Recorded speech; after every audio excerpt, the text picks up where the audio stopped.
Hi, today I'm going to talk about two recent deaths over the last week and how they've affected me emotionally. Now, I haven't been on here for a couple of days. I've had visitors, so once I turned all the social media and everything back on this morning, I found that I was being bombarded, basically. I wouldn't say bombarded, but my homepage, especially in YouTube, everything involved the death of Charlie Kirk last week. Now, I was not a supporter of Charlie Kirk. I'm not even in America. I'm in New Zealand. I didn't like his politics. I didn't like the way that he talked. I did not like the way that his attitude to abortion, his attitude to gun rights, believing that, well, some people are going to have to die, but it gives them the right to maintain the Second Amendment. I think that's how it goes. There are so many things about his politics that I did not like, and so I really didn't know him that much. I didn't follow him, but I knew of him. I had seen quite a bit of comment on him over the last few years. But I was really surprised when I saw late last week that he had been the victim of an assassination. Now, I have to say that at that particular time, I really didn't feel at all emotional. I know that violence is not, I do not condone it in any way at all. Gun violence, I do not condone in any way at all. But there was just this thing that I could not feel any empathy at all towards him when I was reading the reports of what happened, of the event, and the follow-up, getting the alleged assassin. And that was how I left it at the end of last week, because I was offline for a couple of days. Now, when I get back onto social media, I found a raft of conspiracy theories, not even conspiracy theories, but theories on what happened, on what didn't happen, and there's quite a few there to dig through, and a lot of them have credibility. So I'm not quite sure who's carrying out the investigation on all of this, but I don't have a lot of faith actually in the FBI at this stage because of the way they've made a blunder right at the start, saying that they'd got the guy, then they didn't, then they got the guy, and then they didn't. It's to me, that's just totally, from an outsider's point of view, is not how I would have expected the FBI to handle such a case. And even now, I don't see anything that's giving me any faith in their ability to get to the bottom of this. Now, I'm not prepared to accept the fact of what their conclusion is. There was a guy jumped off the roof, took off, they found the gun in the woods, and then there was the father, the pastor, and all this sort of stuff. And he's admitted that he did it. To me, there's too many huge big red flags in this story. And I thought, and one of them is the angle at which he took the bullet. Some say it was from sort of whatever, that direction up there. Others believe that it was a ricochet off his body armour that he had underneath his shirt. Others are saying it was somebody to his right that was really close, that was amongst his people. And then I look at all the talk about the gun, about the type of gun, the way that he jumped off the roof, didn't have the gun. If he did, he would have had to have dismantled it, which he wouldn't have had time to do. But when they found the gun in the woods, it had been put together again, which seems strange. And the whole thing to me is got a very bad smell about it. I'm not going to say who I think is behind it or what my opinions or thoughts are on it, because that's just throwing more fuel into the fire.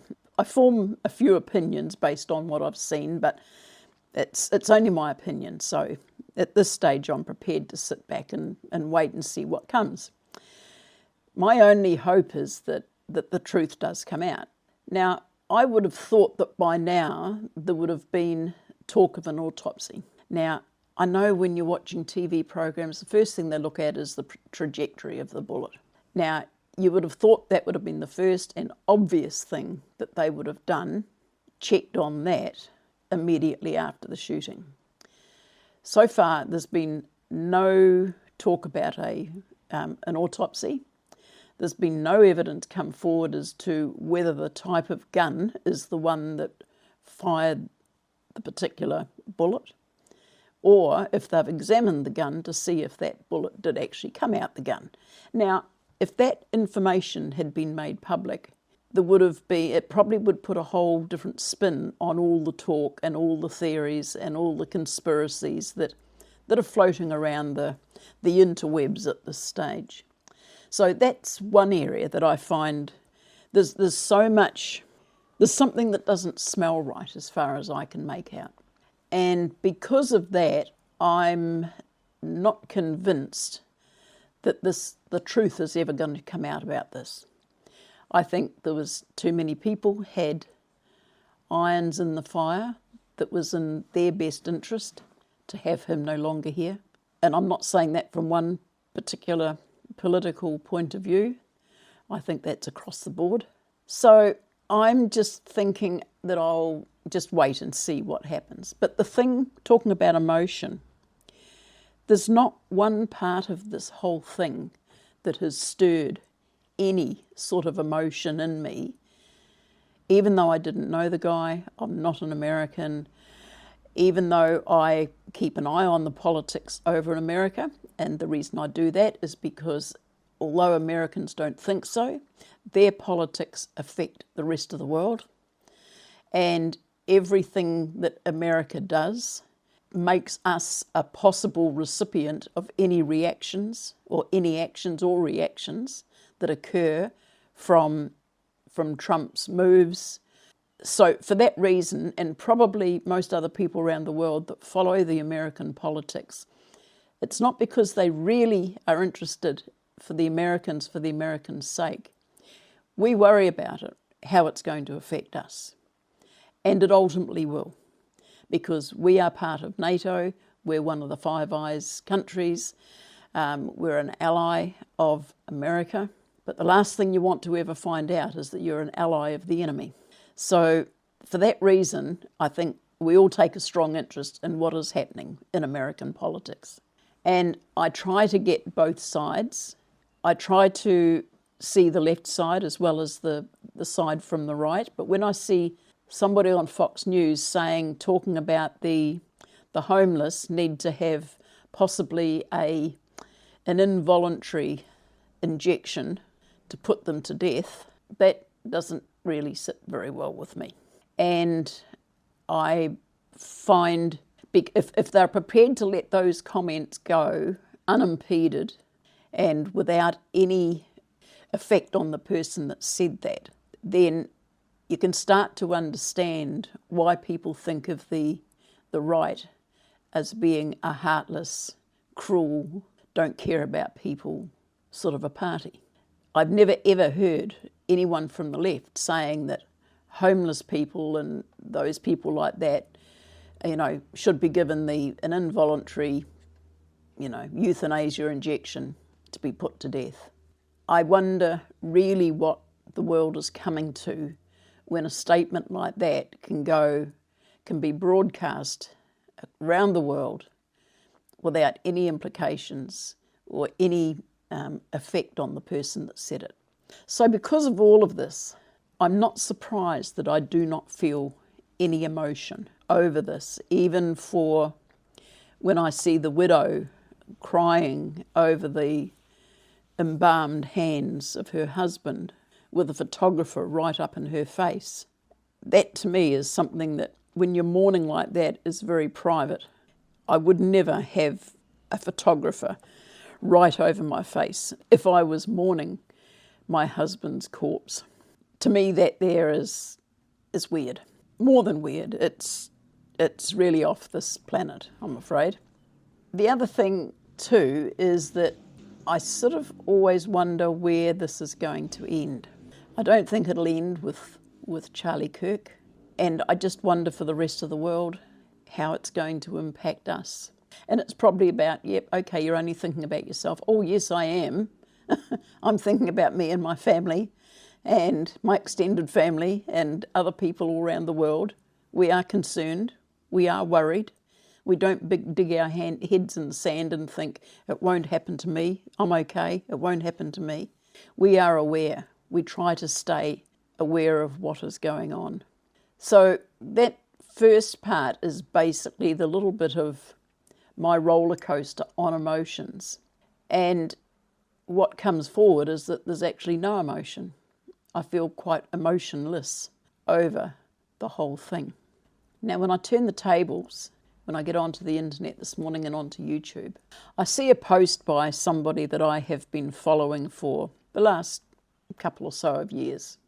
And she is a horse owner, trainer, lover of animals from Montana.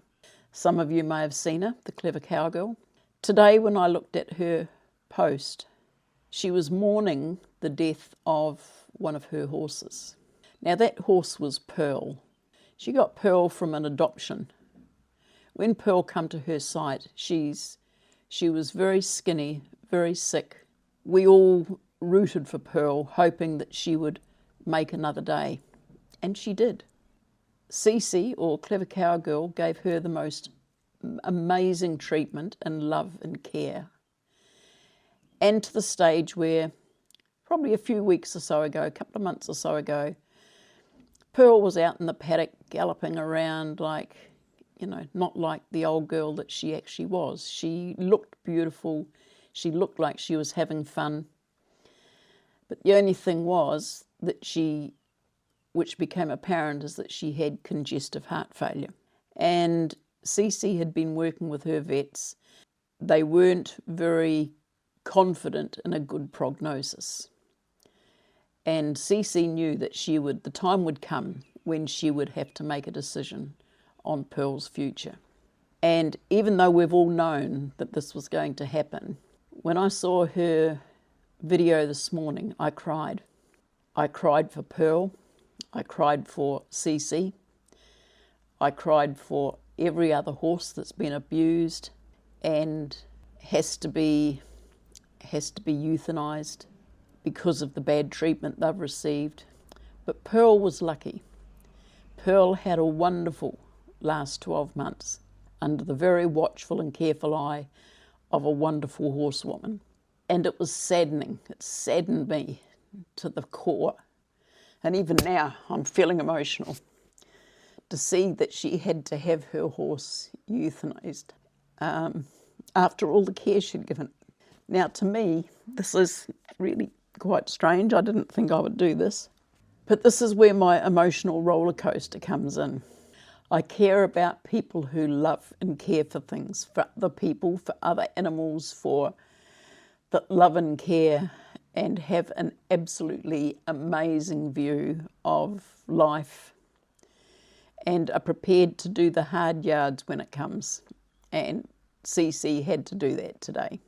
And for that reason, it just broke my heart when I saw her with her horse after the event. And that brought out a whole lot of emotions that I perhaps should have felt a wee bit about last week, but I didn't. I didn't feel any emotion last week, but I felt it for this horse and for the horse's owner. So I'm hoping that it has given me a look at myself to see that I still have a feeling of humanity for people and horses and all other animals as well, because I was quite shocked at how unemotional I felt over the Charlie Kirk incident. I'm happy that I haven't actually gone completely off the rails and lost all emotion, and I'm just saddened that it had to be for Pearl. Anyway, that's my little story for the day. I feel I want to go off and have another cry, which I may do when I finish this. But yeah, that's my little thought for the day. And I don't know if anyone will have got anything out of this, or will have stirred some emotion in them. But these are just all life events, and we all react to them differently. And I'd like to just say rest in peace, Pearl, my girl. She wasn't my girl, but you just rest in peace. And Cece, you take care. So everyone else, stay safe out there, be careful, and probably I'll be back tomorrow feeling a bit less emotional. Okay then, see you later. Bye-bye.